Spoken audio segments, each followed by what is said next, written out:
could probably Okay, just get a we quick are, we are, uh, it is recording, so why don't we just go ahead? is it calling audio too? Yeah, both. Alright, perfect. Alright.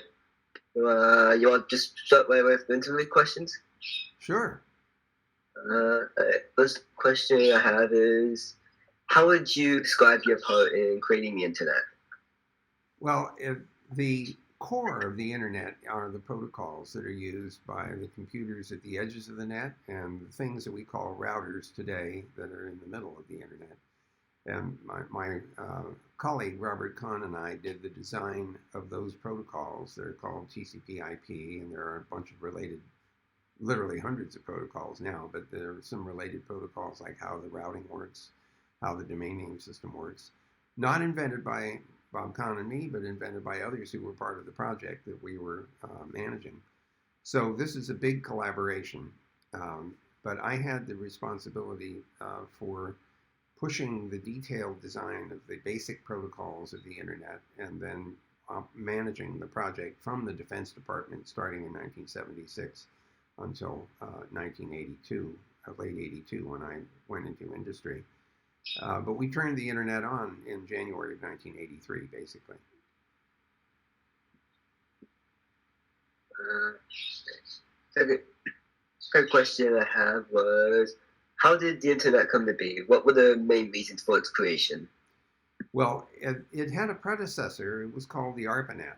And Yeah, that was an experiment to figure out whether or not packet switching as a technology would work better than circuit switching for intercomputer communication. The whole idea here was that in a circuit switched environment, you have to set up a circuit, transmit data, close the circuit down, set up another circuit to talk to the next machine, close the circuit down. And even if you could open up multiple circuits at the same time, there was this whole setup and teardown. And whereas packet switching basically is like electronic postcards, you just write a little suit, the destination address, source address, and some content. And you fling it into the system, and the system switches the postcard, delivers it to the destination, and meanwhile, the communications channels that are carrying the postcards can carry new postcards. So you can just fire postcards into the system, and they can go anywhere, not just to one destination, which is what you get with circuit switching. So the idea here was to be able to communicate with many different computers at need at any time by just flinging these little electronic postcards in the system. So ARPANET was intended to demonstrate that technology actually works. Um, this project also had the challenge that there were different brands of computers from IBM and from Digital Equipment Corporation and from Xerox Data Systems and others. And so we had a diversity of computers and operating systems and hardware, and we had to make it all compatible so that anything sent by one computer could be correctly understood by the receiving computer. And that meant we had to develop protocols for achieving that effect. And in the ARPANET, those were called the host-to-host protocols, and protocols that layered on top of that. So this was a layered architecture. We had a file transfer protocol. We had a remote telnet protocol that lets you log into a remote time-sharing system. We had an electronic mail protocol called SMTP, Simple Mail Transport Protocol. And we built a lot of applications on the ARPANET, which were translated into the internet. Now, the Internet Project took the successful results of the ARPANET and then answered the question, what if you had more than one net? What if one of them was a mobile radio system? What if one of them was a satellite-based system? What if one of them was like the ARPANET, a dedicated wireline system? They all were packet switching, but they all used different technology. They had different packet sizes, they had different data rates, they had different latencies, they had different error rates, they had different addressing structures, they had different routing protocols. How do you take all that diversity and make a uniform system out of it? That was why we called it the Internet. And the initial network had three different networks: a mobile packet radio net in San Francisco, a packet satellite net over the Atlantic using Eutelsat 4A and had multiple ground stations in the US and Europe. And then we had the original ARPANET. So we had those three nets. And incidentally, in 1973, while Bob and I were doing the design of the internet, Xerox Palo Alto Research Center was developing the Ethernet, which was a local area network technology, which eventually became and is still extremely popular. So we have 4 different packet switch technologies to think about, and which influence the way in which the internet was designed. So our purpose was to develop a technology that could be used for command and control for the Defense Department, using computers to augment their capability to manage their resources better. But the people who were designing and building and testing the internet were graduate students in colleges around the country who had perfectly reasonable civilian applications for the same thing. And since the applications had analogs in the command and control world, we could pursue this in an unclassified way with all these graduate students. And of course, eventually, other agencies of the US government, which also were making use of computers for research, the Department of Energy, NASA, and the National Science Foundation, also built their own pieces of the internet, and we interconnected them. So during the 1980s, there was this rapid evolution of government-sponsored networks forming this global, well, by that time anyway, US-based internet. And by the late 1980s, we're starting to see interest in Europe and Asia and other parts of the world, particularly in the academic community, to build pieces of internet and hook it up. And by I would say the early 1980s, we started to see commercial companies like Cisco Systems building equipment and software that would allow others to build pieces of internet and connect them to the growing public backbone. So all of this was motivated initially by a military command and control requirement, but it was, I would say, informed by civilian applications in the R&D environment, research and education environment, and then very rapidly adopted in the commercial sector by private individuals and by private companies in order to do their work. And of course, the arrival of the World Wide Web in late 1991 was transformative because it gave a way for discovering and sharing of information in easily assimilable ways. Formatted text and imagery made the internet look like a magazine, and then streaming audio and video. And now, of course, today we're doing video conferencing as we are now. Right. Wait, so I think I got this correct, but so you worked on the ARPANET, correct? I'm sorry, ask again? You worked on ARPANET, correct? I worked on the ARPANET as a graduate student. I was at UCLA, and I was the principal programmer for the Network Measurement Center, which was trying to figure out how this packet switch system was performing. So Leonard Kleinrock, who was the professor in whose lab I was working, had these queuing theoretic models of how the internet or how the ARPANET was going to function. And we would measure the performance. We would inject artificial traffic. We would make predictions about how that traffic would be handled by the network, and then we'd compare that with the measured results in order to refine the queuing theoretic models that would predict performance. So I worked very hard on the ARPANET and on its protocols with another colleague, Steve Crocker, who led the network working group that developed the ARPANET protocols, and then later with Bob Kahn on the internet design. What did you do before you were working on the ARPANET? Well, I was a math major at Stanford, and I took all the math classes I could. This is from 61 to 65, and then 1961 to 1965, and I also took every computer science class I could. And by the time I graduated in 1965, I got a job offer from IBM. So I went to Los Angeles to work for IBM, and I ran a time-sharing system called QuickTran, which was an early commercial time-sharing service. Time-sharing had only been invented around 1961 at MIT. And one of the inventors, John McCarthy, moved to Stanford University, one of the inventors of artificial intelligence, and he brought with him time-sharing.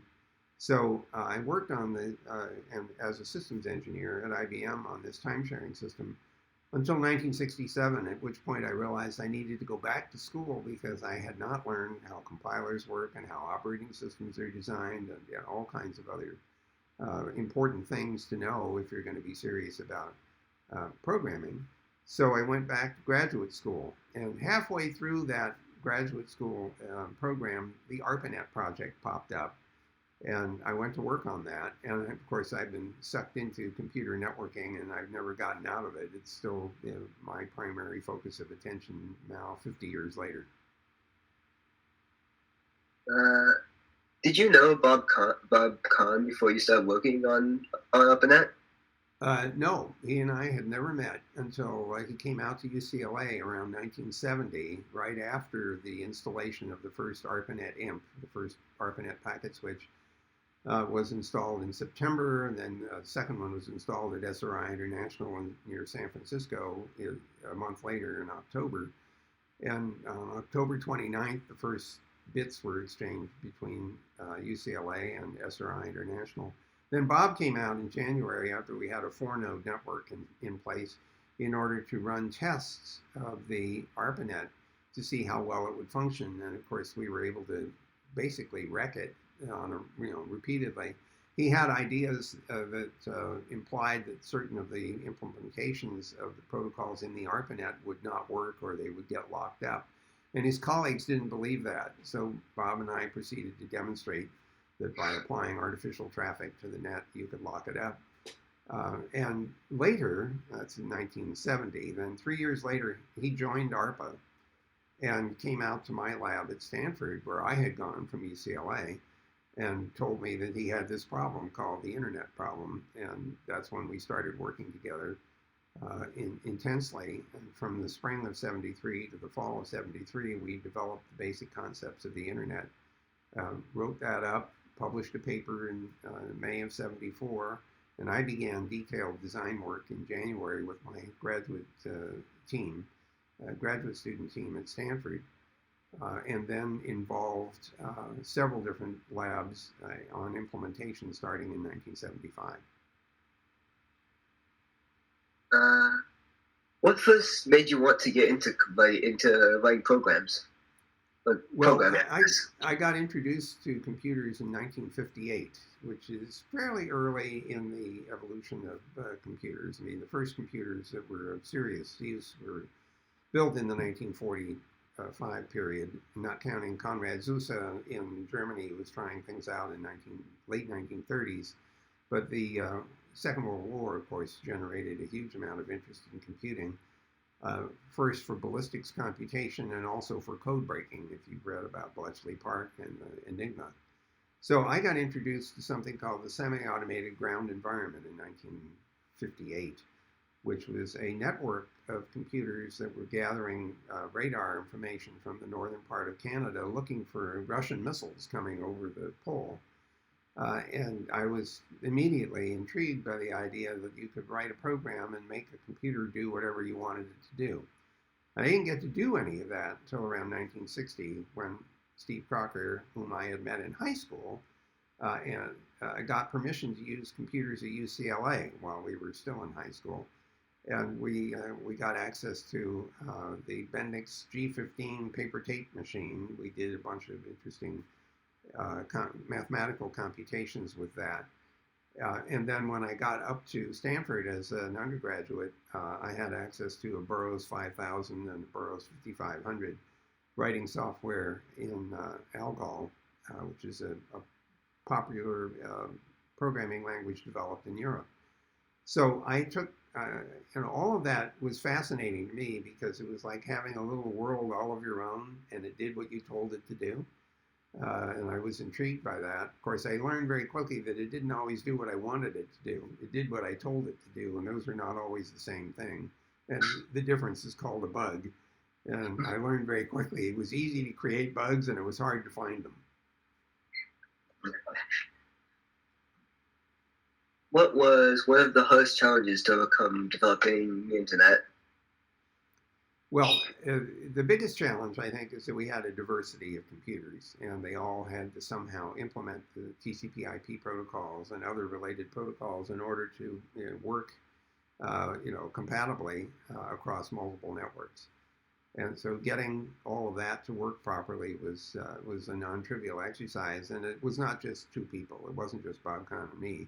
It was literally hundreds of people scattered across many different research organizations that contributed to this. So there was a great collaboration, a lot of consensus, lots of debates, lots of implementation and tests. We crashed and burned on 3 of the early implementations of TCP/IP. We went through 4 iterations until we got something that we were satisfied with and was reasonably stable. And then getting it implemented on as many operating systems as possible was a challenge. It took several years to do that. And after we got to that point, then ARPA was able to say to everybody who was on any of the 3 networks that we were supporting that they had to switch over to the TCP/IP protocols on January 1, 1983. That was the big flag day for the internet. And we succeeded, even though there were a few hosts that didn't make it quite on time. So the birth of the system was a result of a great deal of collaboration and cooperation across quite a wide range of laboratories.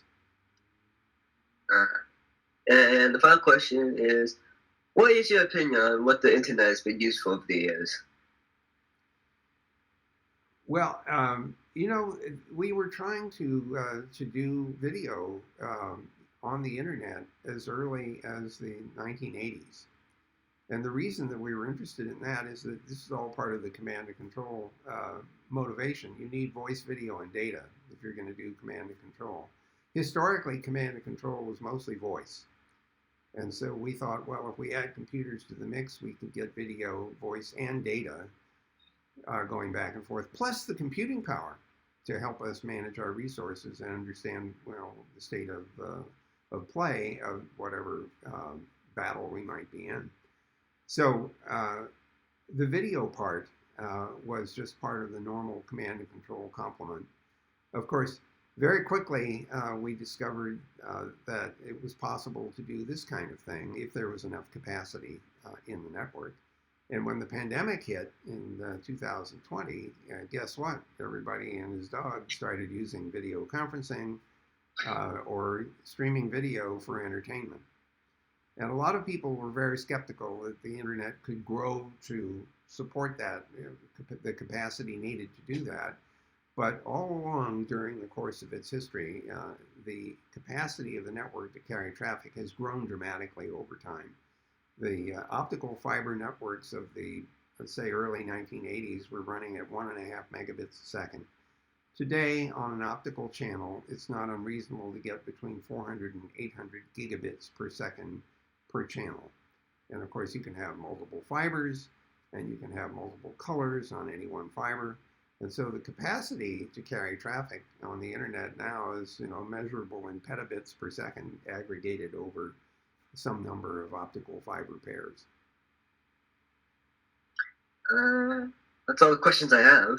Okay, well, that's a pretty good set of questions. Now we need to find out, did we successfully record anything? And so the thing which I'm really worried about is that I can't tell how to turn it off. For me, there's over on the, I think it's called a toolbar or something up top. There should be a circle or something like that. Well, that's what, there it is. Yeah, I see that. Let's see. Yeah, I'm going to click